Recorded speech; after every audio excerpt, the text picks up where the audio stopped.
Baik, selamat pagi teman-teman. Suara saya terdengar? Pagi Pak, terdengar Pak. Oke, sudah ada hampir 30 orang. Mohon dihubungi teman-temannya yang lain, kalau belum join segera join aja.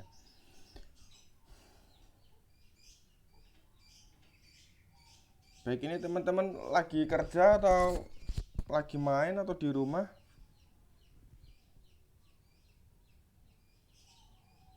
Sambil kerja Pak. Oke, Teresia lagi masuk ya, Sabtu ya. Di sektor private ya, Teresia ya. Apa Pak, suaranya tidak terdengar? Oh, kurang jelas suaranya. Sudah Pak. Oke. Di private, Eh, bukan PNS gitu ya. bukan Pak, swasta. Oke, pagi siang hari ini nanti kita mau membahas mengenai audit sektor publik. Jadi pendekatannya lebih ke plat merah ya. Ada yang kerja sebagai PNS?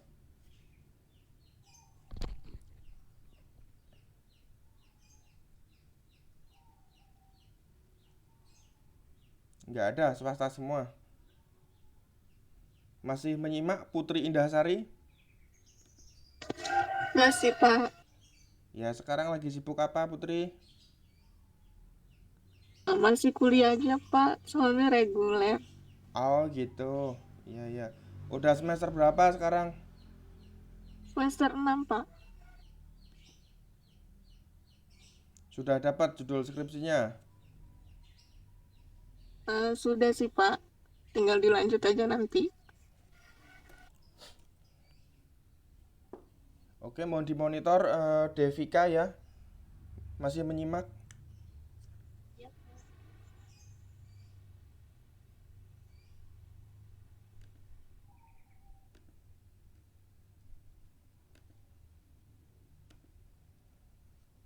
Oke, materi saya kelihatan jelas, teman-teman. Sudah.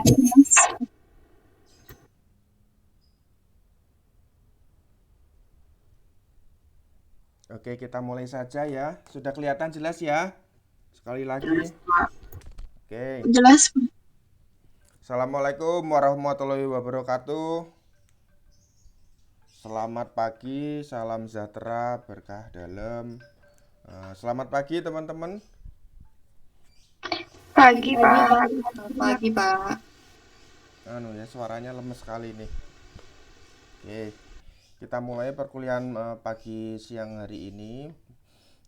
Jadi ini pertemuan terakhir ya teman-teman. Sebelum minggu depan kita akan menempuh ujian akhir semester. Saya berharap teman-teman sungguh-sungguh belajarnya. Maaf ini teman-teman ada yang baru masuk join. Nah, saya berharap teman-teman sungguh-sungguh belajarnya. Materi masih kelihatan jelas ya? Masih, Pak. Ya. Nanti teman-teman belajar dari setelah UTS ya. Jadi pertemuan 8 sampai pertemuan 14. Nanti materinya akan lebih banyak keluar dari sana. Kemudian seperti biasa soalnya ada soal konsep dan soal kasus.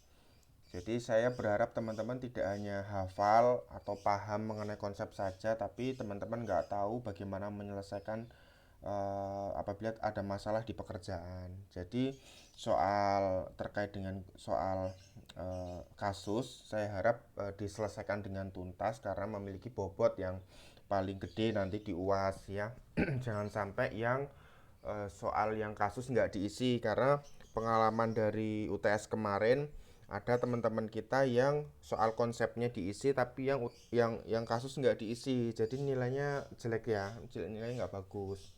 Jadi kalau ada soal kasus mohon diisi sampai tuntas, artinya diisi aja dulu. Saya pengen mengerti nalar berpikir teman-teman dalam menyelesaikan suatu kasus atau penugasan.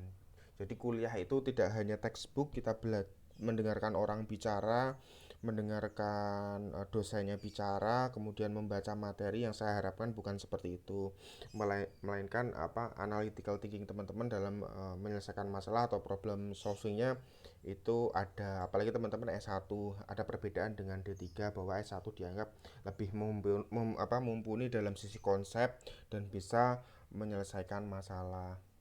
Harapannya seperti itu teman-teman.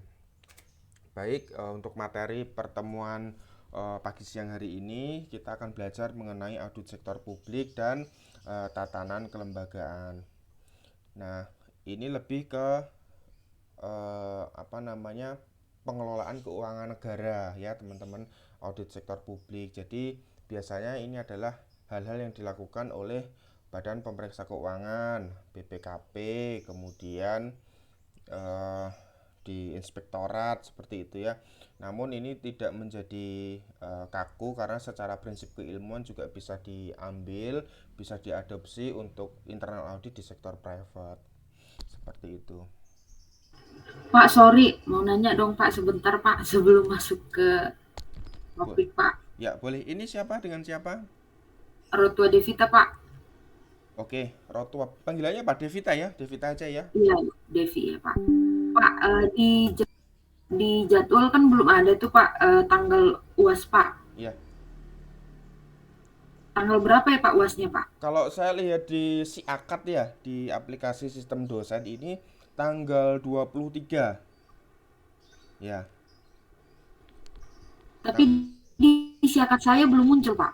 Oke, mungkin ada gangguan aplikasi, saya juga kurang paham. Ini coba saya buka lagi ya. Tunggu sebentar. Terakhir saya lihat itu tanggal 23. Tunggu saya cek sebentar.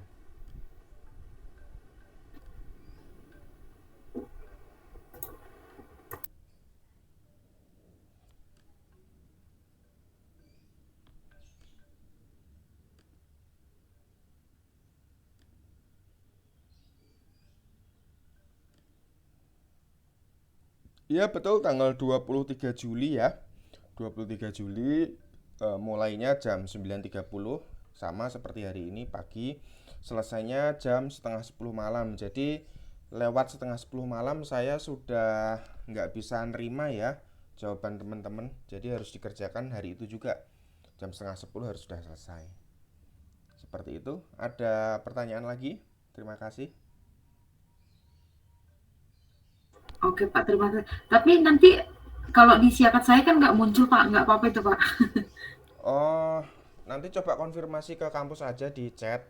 Tapi secara ujian UASnya tetap tanggal 23 Juli ya. Nanti teman-teman pelajari dulu materi-materinya, masih ada kesempatan waktu seminggu buat belajar. Oke Pak, siap Pak. Thank you Pak. Ya. Nah, ini outline materi belajar pagi siang hari ini. Nanti kita belajar overview dan pengertian audit sektor publik, tujuan audit sektor publik, standar dan jenis audit sektor publik. Kemudian ada objek dan dasar hukum audit sektor publik, metodologi pemeriksaan keuangan sektor publik, dan kita belajar mengenai tatanan kelembagaan. Saya lanjutkan. Nah, audit sektor publik adalah kegiatan ya yang ditujukan terhadap entitas yang menyediakan pelayanan dan penyediaan barang yang pembiayaannya berasal dari penerimaan pajak dan penerimaan lainnya dengan tujuan untuk membandingkan antara kondisi yang ditemukan dan kriteria yang ditetapkan. Ini perlu kita garis bawahi ya teman-teman, bahwa audit itu selalu eh, gap analisis, membandingkan antara kondisi dengan kriteria. Kriteria berbicara mengenai ketentuan, peraturan, perundang-undangan, kebijakan, bisnis proses ya. Nah, kondisi adalah temuan secara objektif apa yang terjadi pada saat itu. Nah, apabila terjadi gap, maka eh, harus digali nih penyebabnya apa, kemudian akibatnya apa. Penyebab akan menentukan respon auditor terhadap pemberian rekomendasi nantinya pada laporan ya. Kemudian audit pada organisasi sektor publik didefinisikan sebagai suatu proses sistematik secara objektif untuk melakukan pengujian keakuratan dan kelengkapan informasi yang disajikan dalam suatu laporan keuangan organisasi sektor publik. Nah, dari kalimat ini kita garis bawahi ada kata sistematik dan objektif. Selalu ya audit itu berbicara proses yang sistematis dan objektif. Sistematik artinya ada proses perencanaan. Nah, itu diatur secara detail apa yang harus direncanakan, bagaimana kita memahami bisnis klien seperti itu ya.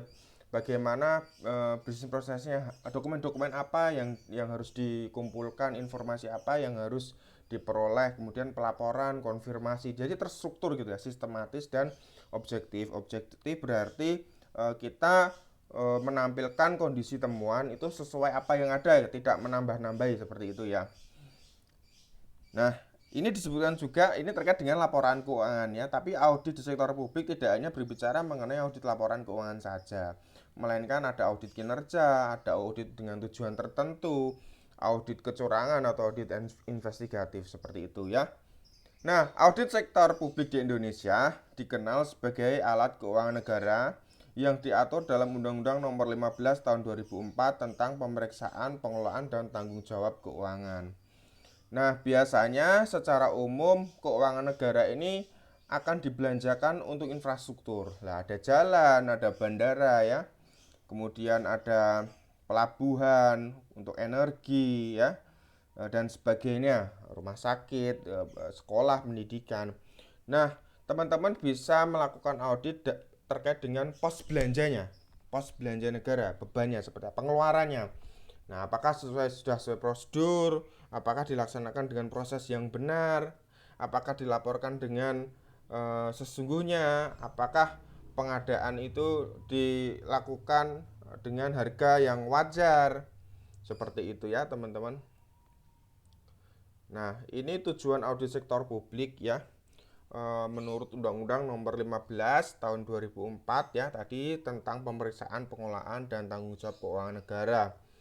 Undang-undang ini menyatakan bahwa pemeriksaan fungsi untuk mendukung keberhasilan upaya pengelolaan keuangan negara secara tertib dan taat pada peraturan perundang-undangan yang berlaku.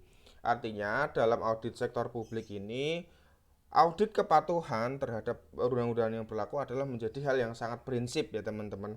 Ya, mungkin agak berbeda dengan sektor private di sektor swasta yang kebijakannya adalah lebih ke kebijakan perusahaan, kebijakan internal perusahaan. Sedangkan di audit sektor publik ini kita harus harus lebih berpegang pada peraturan perundang-undangan yang berlaku. Jadi sebelum teman-teman melakukan audit, teman-teman harus paham dulu nih undang-undang apa yang berlaku untuk organisasi itu, undang-undang apa yang berlaku untuk suatu proses atau aktivitas atau terkait dengan program-program yang sedang teman-teman lakukan audit. Baik, di sini ada yang bekerja di kantor akuntan publik, teman-teman?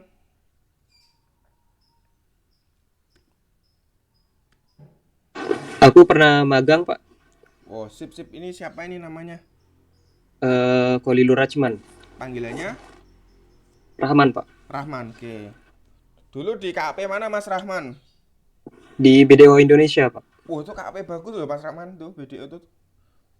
Big Five. Ya, KP besar itu, BDO itu, bagus itu. Banyak pengalaman yang bisa diambil di situ sebetulnya Mas Rahman di BDO itu. Nah, kalau kita cerita audit nih Mas Rahman akan banyak nyambung nih nanti nih di BDO. Oke. Ini mahasiswa saya rasanya cantik-cantik semua ini, baru Mas Rahman bisa kelihatan yang laki ya. Ya, sekarang di mana Mas Rahman?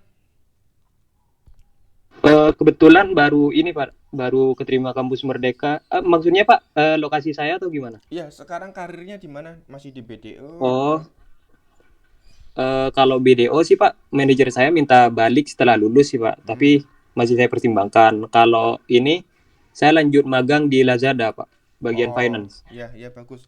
Jangan sia-siakan waktu, kalau bisa kerja ya sambil kerja nggak apa-apa. Yang penting waktunya dibagi betul ya antara kuliah dan belajar, jangan sampai tugas-tugasnya juga kelewat.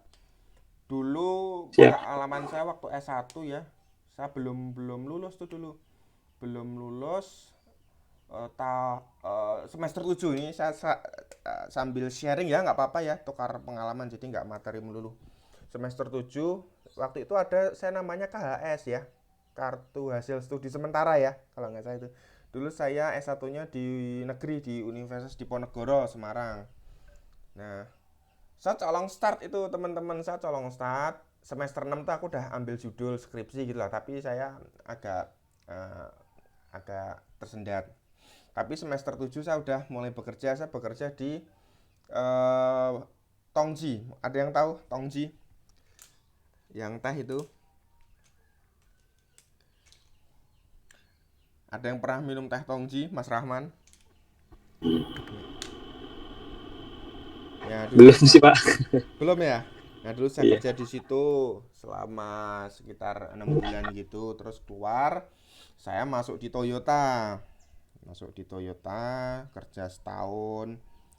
Kemudian saya masuk di negeri nih, sekarang saya di BPJS Kesehatan. Kemudian saya kerja jadi dosen juga, ini ngajar teman-teman sama kerja di konsultan. Nah, kalau kita colong start enaknya itu kita lebih punya banyak pengalaman dan kesiapan sebetulnya teman-teman. Sebetulnya kalau kita bekerja harus nunggu lulus dulu ya, enggak juga, harus nunggu skripsi ya enggak juga. Faktanya dulu saya juga diterima sebelum skripsi namanya ijazah saya keluar juga bisa. Seperti itu. Bahkan dulu saya megang audit waktu di Tongji itu ya. Jadi punya satu lini bisnis. Dia itu restoran yang dia ngolah juga makanan yang dibuat dari kayak ayam gitu ya. Nah, pas audit saya juga belajar bagaimana sih bedain ayam yang import gitu ya, ayam Australia sama ayam-ayam lokal biasa gitu. Nah, diajari gitu juga tuh. Jadi bisa dirasakan dari seratnya misalkan kayak gitu. Terkait dengan audit mutu, bisa dikaitkan dengan audit mutu. Yaitu sharing aja teman-teman proses saya dulu waktu kuliah S1 ya. Semester 7 udah kerja dulu. Baik, saya lanjutkan Mas Rahman ya. Nah, ini perbedaan Ya, audit sektor publik dan sektor bisnis di Indonesia. Nah, terkait dengan uraian pelaksanaan audit sektor bisnis ini diaudit oleh kantor akuntan publik ya kayak BDO. Mas Rahman bekerja tuh di BDO. Nah, kalau di Indonesia ada banyak ya yang big apa ya namanya? Yang big five ya, big four atau big itu ada PwC ya, ada Ernst Young, ada Deloitte, ada BDO, yaitu mungkin kantor-kantor akuntan publik yang cukup apa namanya KPMG ya satunya ya Mas Rahman ya. Iya, KPMG, Pak. Terus ada Green Thornton tuh ya, Green Thornton juga itu sama bukan dengan KPMG?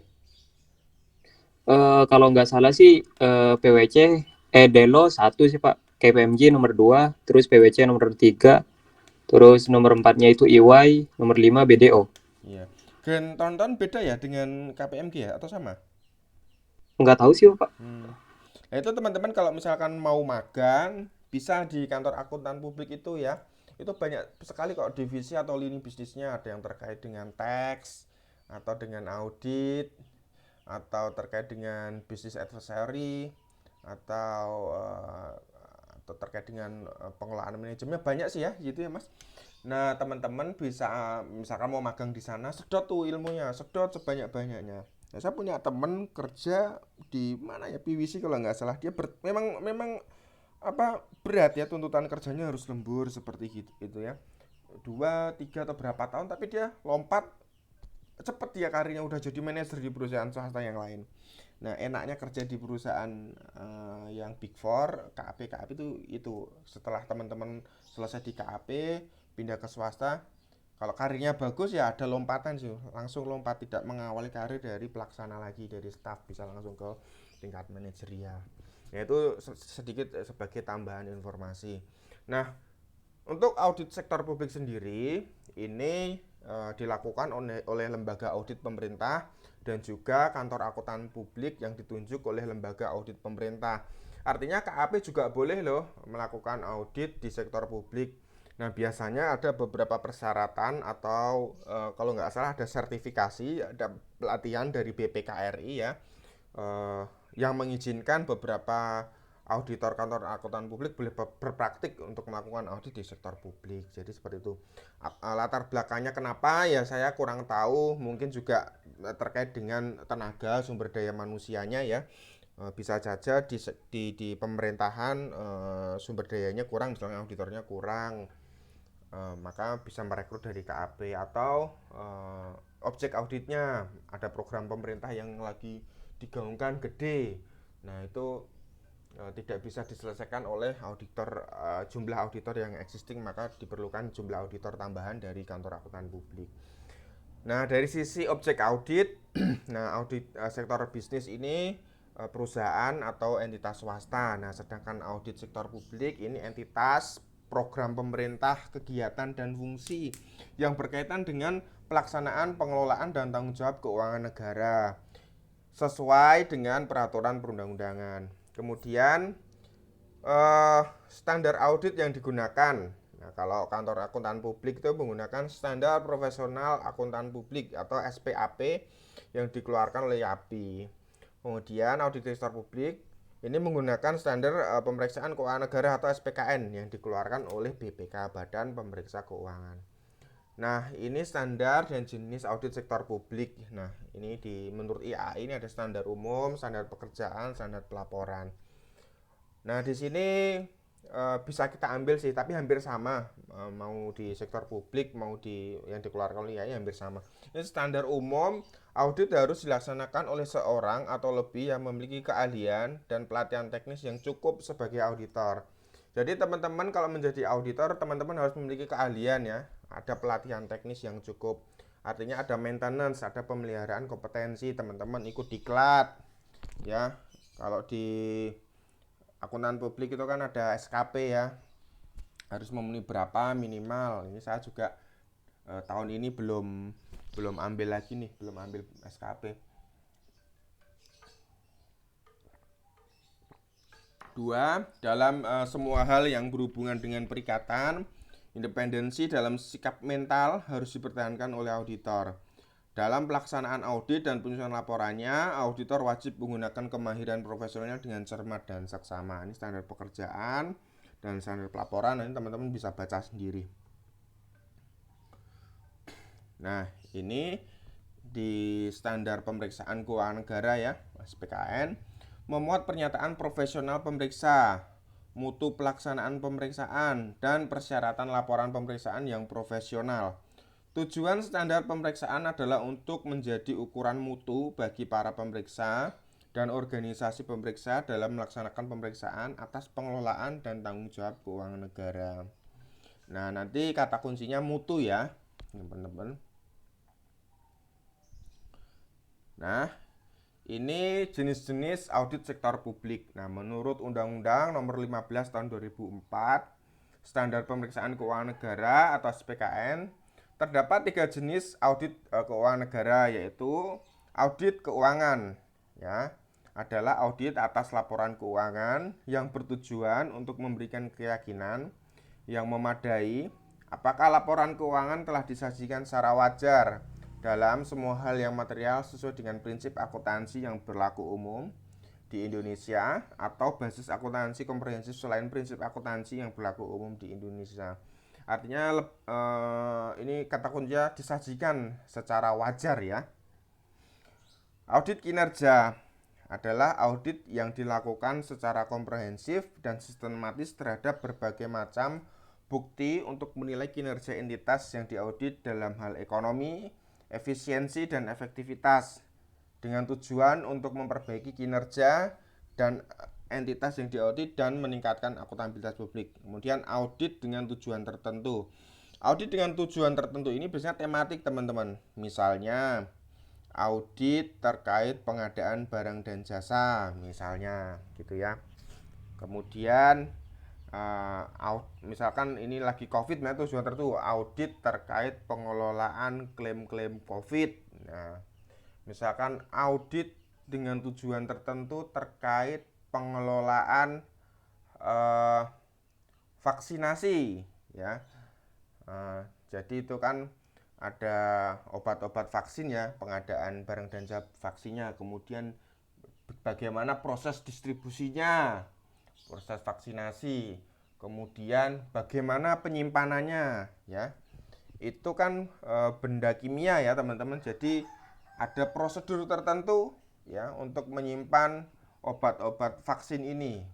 Mungkin terkait dengan suhunya ya, tata letaknya, bagaimana yang diambil untuk apakah first in first out misalkan gitu atau LIFO. Nah, itu kan semua sebenarnya sudah diatur tuh misalkan kalau dengan vaksin.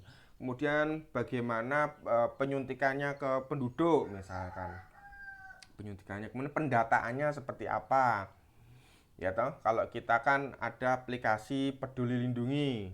Nah, mungkin bisa diuji juga benar nggak orang ini itu secara valid sudah memperoleh vaksin pertama, dosis kedua, dosis ketiga.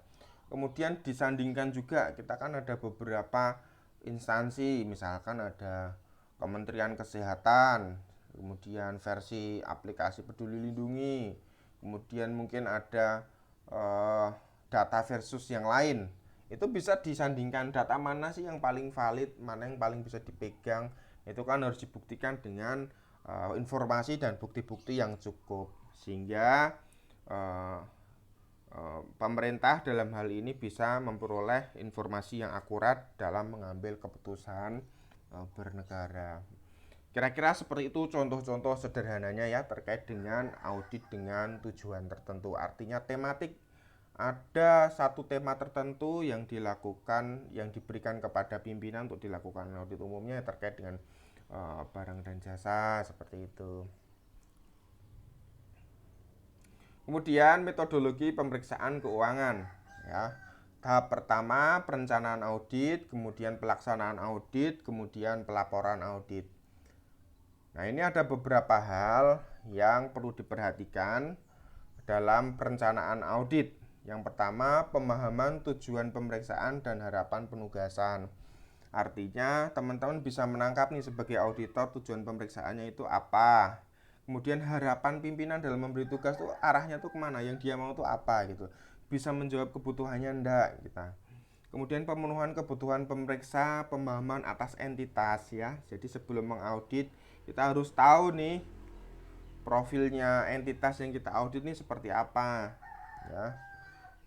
Kemudian kita tahu betul teknis operasionalnya seperti apa ya.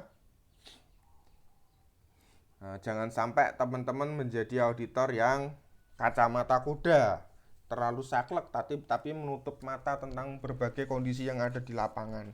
Nah, makanya itu fungsinya konfirmasi ya teman-teman ya. Konfirmasi, observasi, supaya teman-teman tidak menjadi auditor yang kacamata kuda. Jadi teman-teman bisa mengambil keputusan yang paling tepat, melihat suatu kondisi itu dengan berbagai sudut pandang ya. Auditor itu harus pinter ya. Kemudian pemantauan tindak lanjut hasil pemeriksaan sebelumnya. Artinya sebelum teman-teman melakukan audit, mintalah dokumen-dokumen hasil audit periode sebelumnya. Temuannya apa saja teman-teman identifikasi. Dari situ teman-teman bisa memetakan resiko-resiko bisnisnya. Nah, kemudian cek apakah temuan-temuan audit tahun sebelumnya sudah selesai ditindaklanjuti. Apakah rekomendasinya sudah selesai ditindaklanjuti? Idealnya rekomendasi yang sudah ditindaklanjuti itu adalah sudah menyelesaikan masalahnya, karena rekomendasi itu harus berdasarkan root cause-nya, akar masalahnya apa, penyebab masalah ini timbul itu apa, kemudian diselesaikan dengan diterbitkannya rekomendasi dan ditindaklanjuti. Nah, apabila ada rekomendasi temuan audit yang belum tuntas, tentunya akan berpotensi ini akan menjadi temuan berulang ya. Ini belum tuntas ditindaklanjuti, maka tahun depan, tahun selanjutnya ya akan jadi temuan lagi. Jadi periode auditnya teman-teman audit itu ya akan menjadi temuan lagi karena ya rekomendasinya belum ditindaklanjuti. Kemudian teman-teman cek ya pemahaman atas sistem pengendalian internalnya. Pengendalian internal itu ya berbicara mengenai mitigasi resikonya. Kebijakan-kebijakan rambu-rambunya itu seperti apa. Kemudian pemahaman dan penilaian resiko. Nah, ini resiko juga ada dua ya, resiko strategis dan resiko secara operasional. Dan di setiap transaksi pun juga ada resikonya, teman-teman harus pahami itu.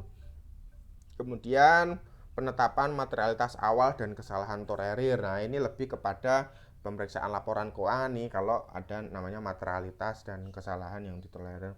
Kemudian penentuan metode uji petik. Uji petik artinya ya teman-teman ambil sampel dari audit universe itu, teman-teman ambil sampel dari populasi itu, ambil sampel mana yang kira-kira bisa mewakili tujuan audit teman-teman. Nah, ambil sampelnya, diuji itu di situ.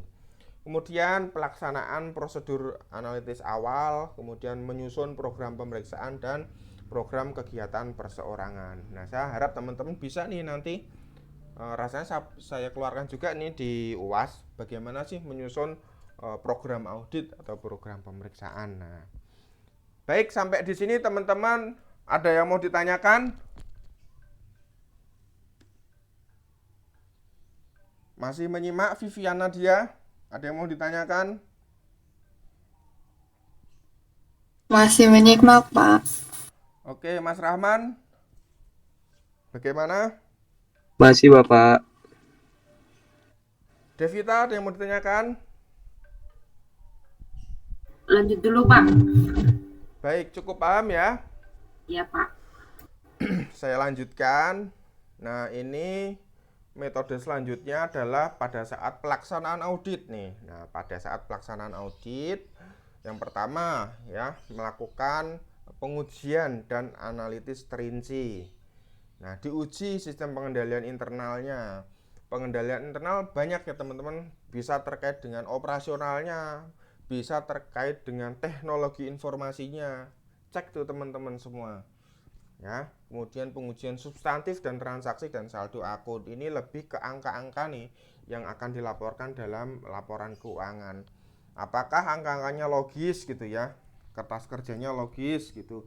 Apakah yang di jurnal itu sesuai dengan bukti-bukti fisiknya gitu ya.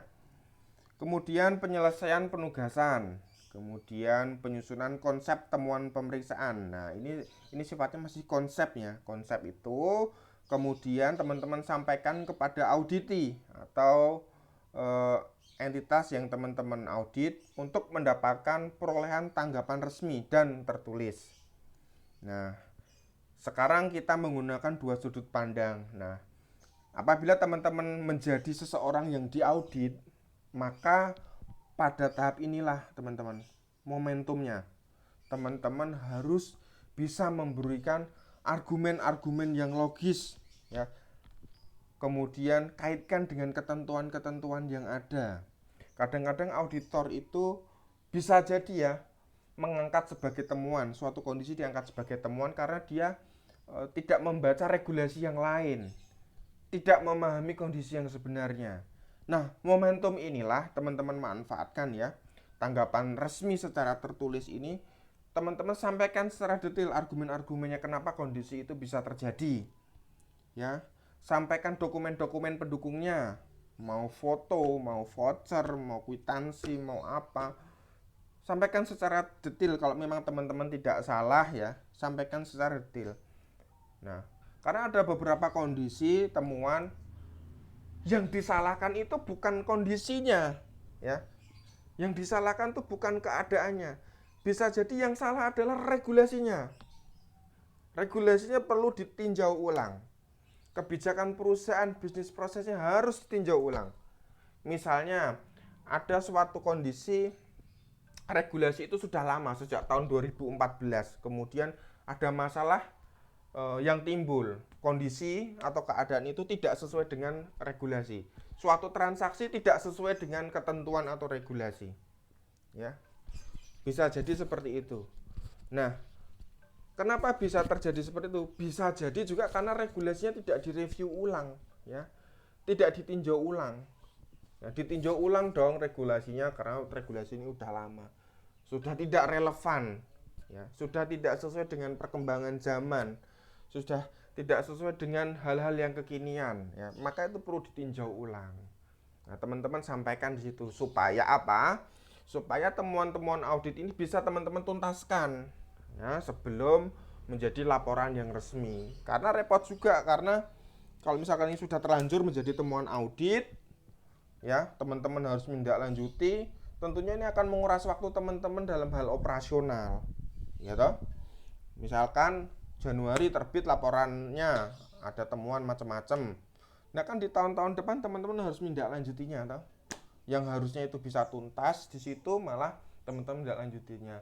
Teman-teman yang harusnya bisa fokus bekerja mengerjakan target-target kerja yang lain, malah targetnya tidak dikerjakan, malah sibuk ngurusin temuan audit. Lah ini hal yang tidak pas. Makanya kalau memang tidak masalah ya harus bisa dituntaskan di situ. Kemudian setelah proses yang ke-6 tadi, yang ke-7 penyampaian temuan pemeriksaan kepada auditi. Nah, ini pelaporan audit. Yang pertama, penyusunan konsep laporan hasil audit ya. Ini konsep laporan hasil audit, kemudian disampaikan konsep laporan hasil pemeriksaan kepada pejabat entitas yang berwenang ya. Nah, kemudian ada 3 pembahasan konsep hasil pemeriksaan dengan pejabat entitas yang berwenang. Nah, pada siklus ini ya, kedua dan ketiga ini bisa disebut ini proses pengendalian mutu ya, proses pengendalian mutu. Jadi mutu audit ini juga harus diperhatikan, jangan sampai kita melaporkan hal-hal yang tidak seharusnya kita laporkan. Misalkan mungkin laporan kita tidak sesuai dengan ekspektasi yang manajer atau pimpinan harapkan, seperti itu. Jangan sampai memberikan rekomendasi yang tidak menyelesaikan masalah tapi menambah masalah baru. Nah, itu juga proses namanya pengendalian mutu di sini ya, teman-teman ya. Kemudian perolehan surat representasi, kelima penyusunan konsep akhir dan penyampaian laporan hasil pemeriksaan.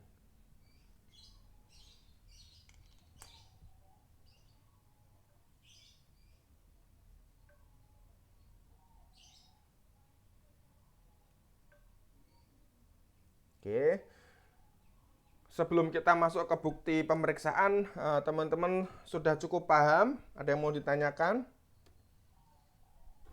Pak, surat representasi yang di bawah itu poin nomor 4 ya Pak kalau nggak salah. Oke, ya. Nah, surat representasi ini kayak surat persetujuan gitu loh, bahwa hasil audit ini sudah disetujui gitu, maka sudah bisa dinetkan seperti itu. Oke Pak, thank you Pak.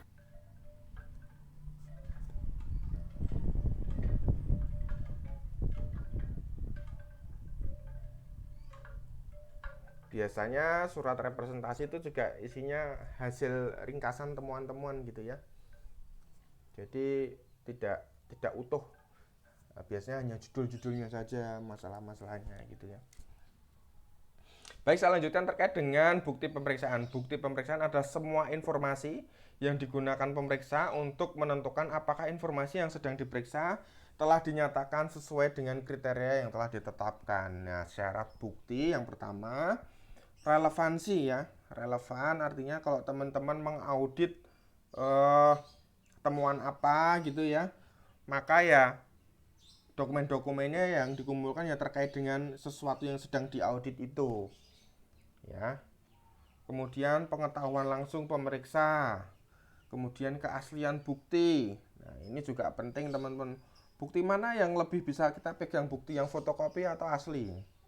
Ya toh?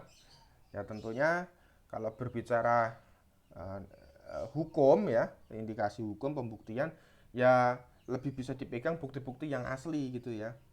Nah, ini resiko juga pada saat kemarin COVID-19 itu ya, kan itu sedang digaungkan apa namanya remote audit. Remote audit adalah audit jarak jauh.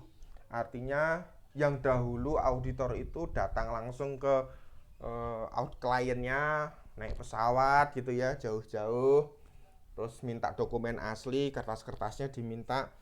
Dengan remote audit ini cukup di-scan ya, di-scan, barangnya dikirimkan. Karena pada saat pandemi itu kan takut ya kita datang langsung, ada kendala dengan jarak, kita harus bertemu dengan orang lain sehingga resiko penularan virus itu lebih tinggi.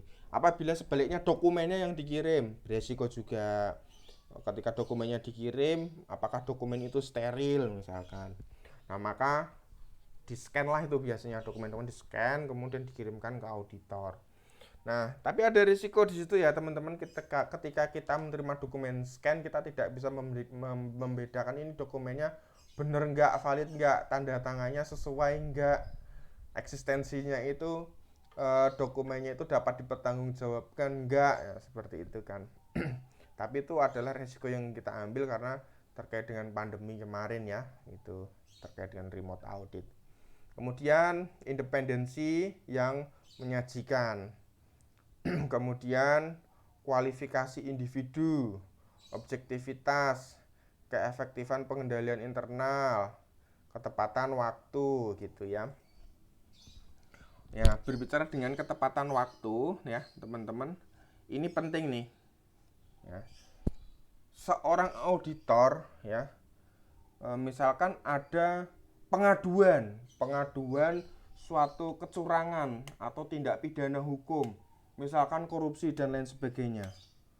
Nah, itu bisa disampaikan melalui media WBS, whistleblowing system. Ini biasanya ada nomor-nomor HP PIC, email segala macam yang ditunjuk untuk mengelola laporan pengaduan dari pegawai ke pegawai. Nah, namanya bisa anonim, bisa dituliskan nama, nanti disampaikan bukti kita. Nah, ini akan dianalisis ya, seperti itu. Atau lewat surat kaleng kalau zaman dahulu. Nah, ketika sudah dapat pengaduan itu, ada bukti-bukti yang mengindikasikan kecurangan, ketepatan waktu ini adalah hal yang prinsip. teman-teman sebagai auditor harus segera turun, telusuri gitu ya, telusuri. Jangan menunggu waktu lama bila sudah ada indikasi fraud. Ya, kenapa? Karena dokumen itu bisa dimanipulasi. Ya, dibuat, dibikin seolah-olah ada sehingga menutupi kecurangan-kecurangan, menutupi kerugian-kerugian yang tadinya gede dikecilkan gitu kan. Nah, ini bisa juga kalau dalam audit itu kan ada audit rutin ya. Audit rutin. Maaf tulisan selip. Nah, audit rutin ini bila ada hal-hal yang sifatnya krusial atau ada indikasi kecurangan, nah akan ditindaklanjuti dengan audit khusus atau audit investigasi. Ya, investigasi. Nah, teman-teman sebagai auditor harus cepat. Kalau sudah ada indikasi ini kecurangan di audit rutin, ya teman segera turun. Lakukan audit investigasi segera. Kalau nggak segera turun, maka dokumen-dokumen itu berisiko akan dimanipulasi. Nah, seperti itu. Sampai situ paham ya? Paham ya, Teresia Julia? Monitor? Paham, Pak. Nah, yang kedua, ketepatan waktu terkait dengan laporan hasil audit tadi. Ya, saya agak mundur lagi ke belakang tadi ya. Laporan hasil audit itu ya harus segera dilaporkan ya. Jangan berkutat terlalu lama di poin 2 dan poin 3 ya. Kenapa jangan terlalu lama? Kalau terlalu lama laporan itu tidak segera dilaporkan ke manajemen, tidak segera dilaporkan ke direksi, maka laporan itu menjadi basi. Tidak ada gunanya. Laporan yang semakin cepat, semakin akurat itu semakin bagus supaya kita segera bertindak, supaya manajemen itu segera mengambil keputusan apa yang harus dilakukan terkait temuan-temuan tersebut supaya kerugiannya tidak semakin besar, masalahnya tidak semakin besar, apinya tidak semakin besar, segera bisa dipadamkan. Makanya teman-teman kalau nyusun laporan sejak awal memeriksa dari proses perencanaan, dokumentasikan secara detail, secara rapi. Auditor memang harus rapi sebetulnya. Pada saat pelaksanaan temuan-temuannya, dokumen-dokumennya didokumentasikan secara rapi, ya, diberikan indeks gitu ya. Nah, harapannya pas laporan audit udah nggak banyak revisi, udah masuk des gitu ya, cepet gitu. Jangan sampai pekerjaan kita menjadi nggak laku karena kelamaan gitu ya. Baik, selanjutnya ini bukti pemeriksaan dan kertas kerja pemeriksaan. Nah, prosedur pemeriksaan ada analytical procedure. Nah, ini jenis buktinya adalah bukti analitis. Nah, ini nanti teman-teman sampaikan kertas kerjanya. Bukti analitis banyak, misalkan menggunakan analitis tren, ya. Kemudian analitis perbandingan, misalkan capaian tahun sebelumnya dengan tahun kini, gitu ya.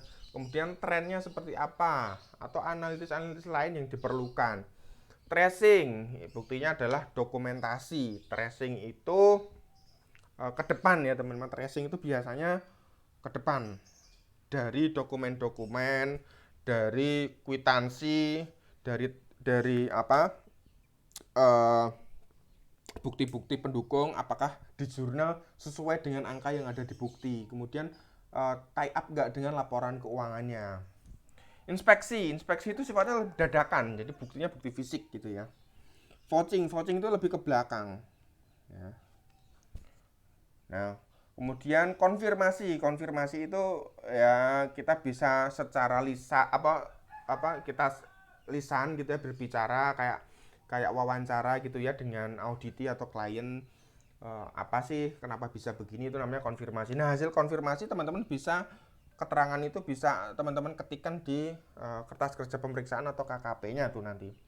Nah, pemeriksaan yang sifatnya tertulis biasanya terkait utang piutang ya. Hutang atau piutang. Teman-teman bisa konfirmasi ke pihak ketiga, artinya ke vendor. Misalkan saldo utang di PTA ya toh, di PTA saldo utangnya itu 2M. Nah, teman-teman kirim surat ke PTA ini, bener nggak sih saldonya segini? Tolong sampaikan dokumen pendukungnya. Lah kalau selisih, lah ini kan berarti indikasi apakah laporan keuangan kita yang tidak akurat atau laporan keuangan mereka di PTH ini yang tidak akurat, atau ada perbedaan persepsi antara si A dan si B. B ini PT yang kita audit ya, kliennya gitu. Nah, kalau memang ada perbedaan persepsi, maka PTA dan PTB ini perlu melakukan namanya konfirmasi. Rekonsiliasi. Rekonsiliasi ini disampaikan dalam berita acara rekonsiliasi sehingga nanti pengakuannya sama antara PTA dan PTB. Kemudian observasi, buktinya adalah bukti fisik. Inquiring itu pernyataan tertulis ya, atau bukti lisan ya. Biasanya inquiry ini wajib dilakukan di awal-awal pemeriksaan. Pada saat perencanaan kita harus tahu bagaimana proses di suatu perusahaan, di bisnis prosesnya seperti apa, bagaimana menjalankan suatu bisnis. Ya, kita tanya jawab di sana untuk mendapatkan pemahaman. Kemudian counting itu adalah buktinya bukti matematis, performing itu ya kayak ngitung ulang matematis gitu ya. Kemudian komputer assist audit teknik ini lebih ke bukti elektronik ya, bukti auditnya. Nah, selanjutnya ini tatanan kelembagaan audit sektor publik ya. Menurut peraturan BPK RI nomor 1 tahun 2007 tentang standar pemeriksaan keuangan negara, yang dimaksud dengan pemeriksa adalah orang yang melaksanakan tugas pemeriksaan, pengelolaan, dan tanggung jawab keuangan negara untuk dan atas nama Badan Pemeriksa Keuangan. Kata kuncinya adalah tugas pemeriksaan. Ya. Tugas pemeriksaan harus dibuktikan dengan surat tugas. Dimanapun teman-teman bekerja, mau kerja di swasta, mau bekerja di pemerintahan ya, tidak bisa seorang auditor minta data ini itu, ya toh, tanpa menunjukkan surat tugas. Ya mohon maaf, kalau seperti itu prosedur berarti ya bisa dibilang ilegal dong, ya toh. Tidak ada jalur komandonya. Berbeda bila ada surat tugasnya ya, berarti kan itu legal sesuai dengan ketentuan yang ada. Jadi kalau ada auditor minta-minta data, mintalah ST-nya, surat tugasnya mana gitu. Sudah diketahui oleh pimpinan unit kerja saya atau belum? Ya. Sudah diketahui oleh pimpinan organisasi saya belum? Kalau belum dan teman-teman belum mendapatkan disposisi, ya data-data itu sebaiknya jangan diberikan. Tanya dulu ke atasannya, boleh dikasih nggak? Kalau teman-teman buru-buru memberikan data ini ya resiko juga. Resikonya di teman-teman. Resikonya misalkan kebocoran data, ya toh? Kebocoran data. Bentar, ini ada yang masuk.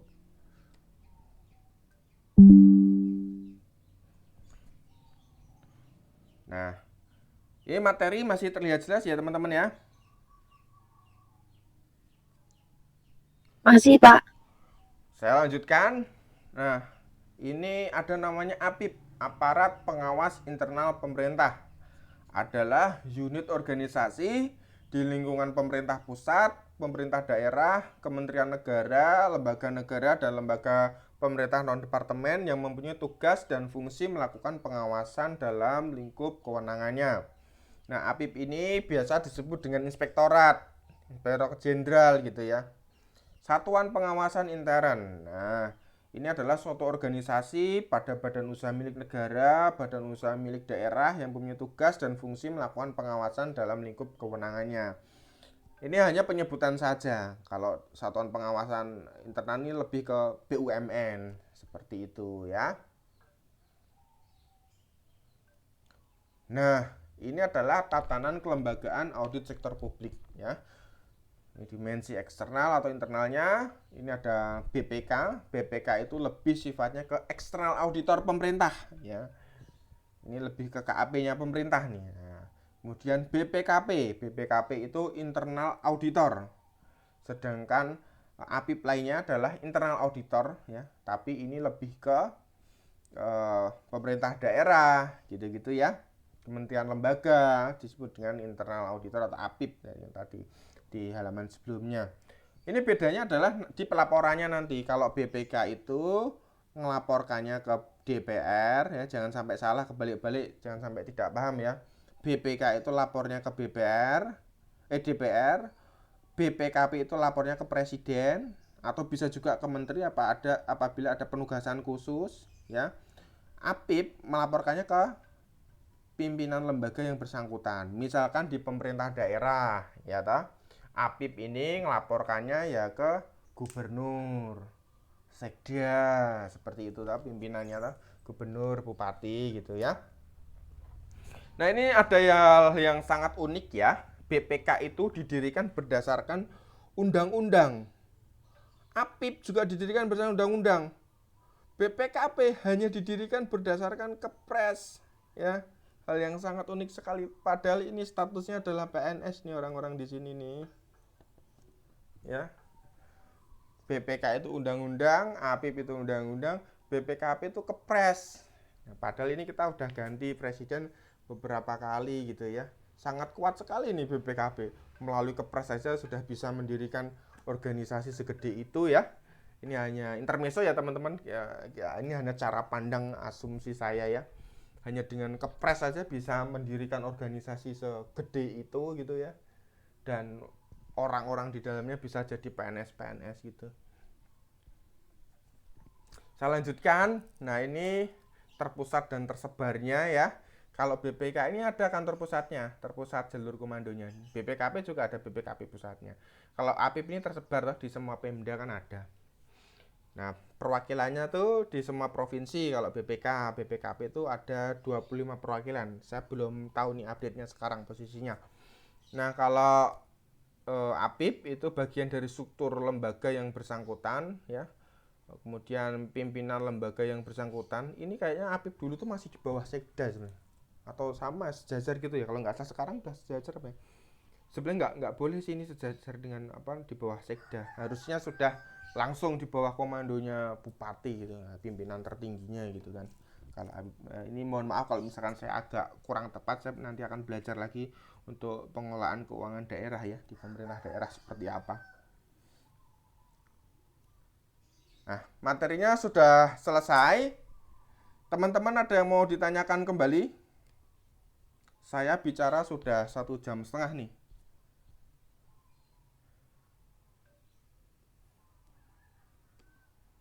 Baik, teman-teman ada yang mau ditanyakan? Anissa Ulfianti, sudah cukup dipahami? Sudah cukup jelas, Pak. Baik, dari Desi. Cukup, Pak. Baik, dari Dewi Afrianti, masih dimonitor?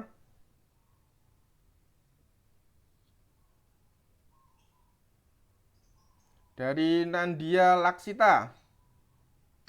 Cukup jelas, Pak.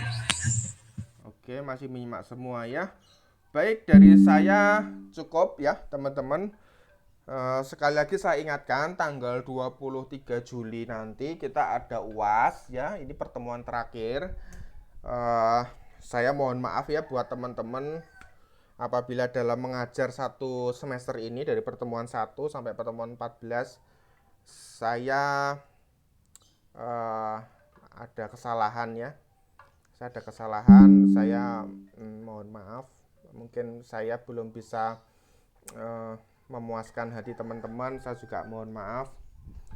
Saya berharap teman-teman kuliahnya lancar, sehat selalu ya.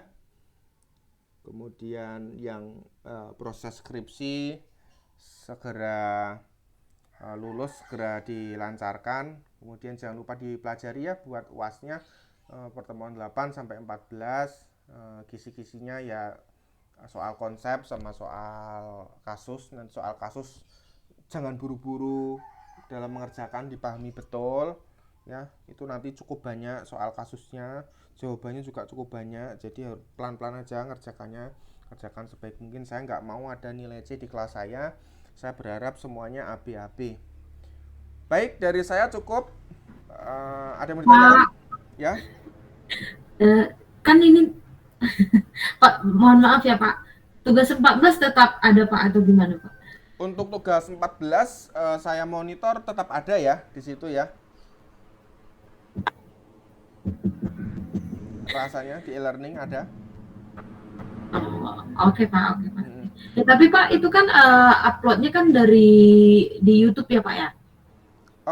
Saya sih biasanya kalau kalau saya kuliah online ini saya upload juga di YouTube karena kan nggak semua mahasiswa bisa hadir. Contohnya ini kelas saya ada 54, ini yang hadir baru 32. Nah, sisanya kan nggak bisa hadir jadi teman-teman bisa lihat di YouTube-nya. Gitu sih. Soalnya kan Pak di tugas 14 itu kan disuruh milih topik dari bab 1 sampai bab 14, terus itu di-record baru di-share di YouTube Pak, tugas 14 ya. Oke, oke, sorry. Aku belum baca lagi nih soal 14. Sorry. Kalau yang hari ini nanti teman-teman cukup komen hadir gitu ya di forum diskusinya. Kalau yang hari ini. Jadi saya tidak ada soal di forum diskusi, tidak ada soal. Nah, untuk yang tugas 14 coba saya buka sebentar ya. Saya agak lupa. Karena saya pegang berapa ya? Berapa mata kuliah ya? Saya pegang 7 mata kuliah nih semester ini. Di UT sama SA Unggul. Sebentar ya.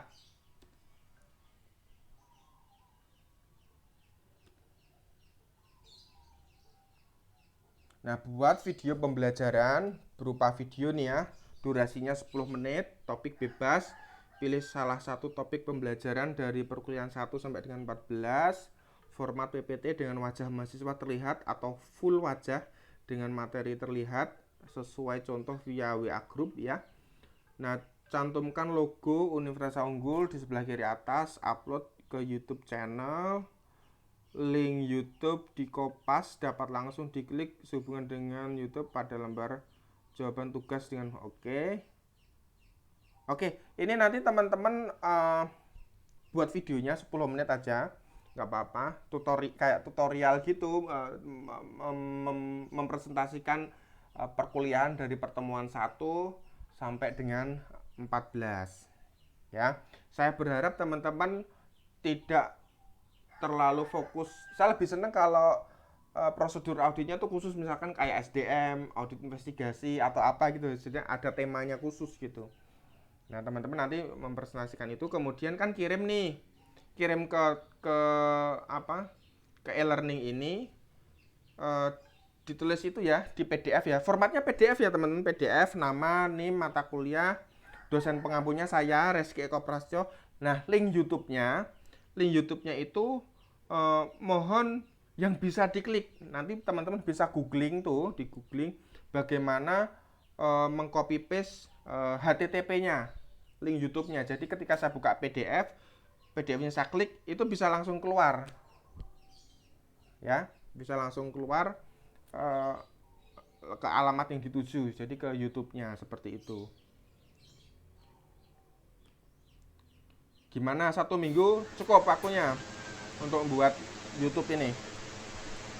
Maaf Pak, mau tanya, Ya, boleh. itu kan cuma pilih salah satu sesi aja kan ya Pak? Betul, pilih ya. Pilih salah satu Terus aja. itu presentasinya kita mesti bikin PPT-nya atau gimana Pak? Ya, bikin PPT-nya dulu, kemudian teman-teman presentasikan, kemudian diupload di YouTube. Nah, itu teman-teman bisa menggunakan banyak aplikasi, misalkan pakai PowerPoint itu bisa, sekarang ada itu menu recordnya, atau teman-teman bisa menggunakan OBS. Aplikasi OBS itu bisa membantu teman-teman dalam membuat presentasi kuliah, kemudian diupload. Atau teman-teman bisa juga menggunakan aplikasi Zoom. Teman-teman kayak mempresentasikan sendiri toh, kemudian di-record. Nah, nanti hasil recordnya kan teman-teman unduh nih dalam bentuk MP3 MP4 ya, kemudian diupload aja di YouTube. Nah, Zoom itu kalau yang tidak berbayar itu kan durasinya kan 45 menit. Nah, kalau 10 menit teman-teman bisa lah atur waktunya gitu. Pak, izin bertanya. Ya, silakan Rahman. Berarti UAS-nya cuma bikin video ya Pak Antar? Oh, bukan, UAS-nya tetap ada soal UAS nanti tanggal 23 ada soal sendiri. Ini lebih ke tugas pertemuan 14, Mas. Nah, biasanya tugas di setiap sesi itu kan saya kan ngasih soal, teman-teman kan menjawab. Nah, khusus di tugas pertemuan ke-14 ini, teman-teman bikin dari pihak kampus ya, teman-teman diminta bikin rekaman teman-teman melakukan kayak saya ini lagi ngajar memaparkan gitu ya, materi-materi. Terserah teman-teman atur aja berapa slide. Kalau misalkan terlalu lama ya saya kasih 15 menit pun saya izinkan, nggak apa-apa. Nah, nanti teman-teman upload di YouTube. Nah, linknya itu tolong diketikkan di PDF sesuai format tadi ya, nama mahasiswa, kemudian dosen pengampu, NIM-nya berapa, kemudian link YouTube-nya apa, nanti biar saya klik, biar saya lihat. Tolong dibuat sebaik mungkin ya teman-teman, buat saya bangga, buat saya senang. Berarti saya berhasil ngajar teman-teman. Kalau teman-teman bisa menampilkan rekaman YouTube yang bagus, artinya kan teman-teman dianggap menguasai, seperti itu.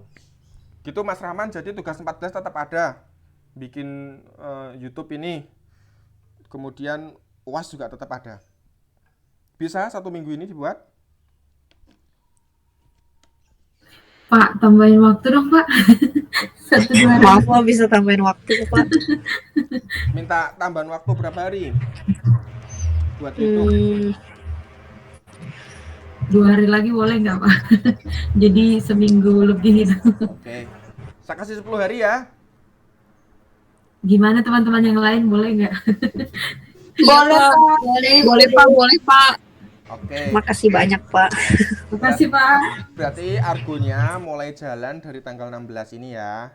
Iya Pak. Berarti 17, 1, 2, 3, 4, 5, 6, 7, 8, 9, 10. Berarti Selasa tanggal 26 Juli harus sudah jadi ya YouTube-nya ya. Siap Nanti Pak. saya mau lihat hasilnya. Kemudian pesan saya kalau di YouTube itu pakai bahasa yang lugas ya. Jangan yang terlalu sulit dicerna, kan didengarkan banyak orang. Oke. Oke, gitu teman-teman. Meli sudah cukup dipahami? Sudah Pak. Meli kerja di bank kah ini? Kerja di bank? Kenapa, Pak? Meli kerja di bank? Enggak Pak. Jadi perusahaan swasta deh. Ada yang di negeri, di BUMN di sini?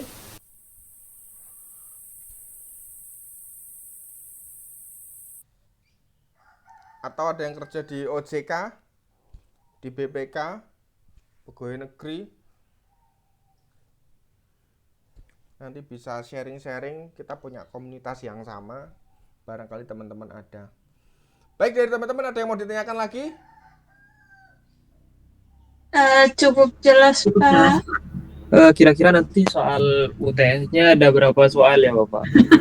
Oke, jadi untuk yang soal kasus ya, rencananya 1 tapi banyak, atau 2 soal yang kasus. Ini saya ambil yang mudah adalah ke kasus pengadaan barang dan jasa. Kisi-kisinya seperti ini teman-teman. Untuk soal kasus yang pertama itu adalah audit investigasi atau audit kecurangan. Nanti teman-teman harus bisa membuat tujuan pemeriksaan, sasaran audit ya. Audit programnya seperti apa. Kemudian teman-teman harus menyusun surat tugasnya. Kemudian teman-teman harus menyusun timnya. Berapa waktu yang bisa ditempuh untuk menyelesaikan suatu penugasan. Teman-teman berbicara mengenai audit kecurangan atau audit investigasi, teman-teman bisa belajar dari pertemuan ke-13. Materinya ada di sana, teman-teman bisa pelajari. Ini audit kecurangan terkait pengadaan barang dan jasa ya, yang pertama. Yang kedua, kemungkinan saya akan mengulas kembali kasus yang di UTS. Kira-kira teman-teman paham nggak pengujian spek dan volume dalam pengadaan barang dan jasa gitu ya. Sebetulnya saya pengen juga nih audit terkait dengan SDM, audit terkait mutu ya, tapi itu nantilah, karena audit-audit yang ini tuh jarang ya, ini dilakukan tapi agak jarang. Tidak setiap audit rutin itu kan ada, beda dengan pengadaan barang dan jasa. Mungkin nanti soalnya akan saya buat lebih bervariasi lagi. Saya mau tes nguji pemahaman teman-teman, nalar berpikirnya teman-teman, daya berpikirnya tuh logis nggak, seperti itu. Masalah benar salah itu dalam audit adalah hal yang biasa, maksudnya ada perbedaan tanggapan, perbedaan cara berpikir ya. Cuma aku pengen mendapatkan nalar berpikirnya itu logis apa enggak, sistematis apa enggak, objektif apa enggak gitu sih. Nah, untuk soal konsep kira-kira nanti ada 8 soal ya, 8 soal. Sebentar saya buka dulu. Saya udah coba bikin ya kemarin tuh untuk soal UAS. Nah,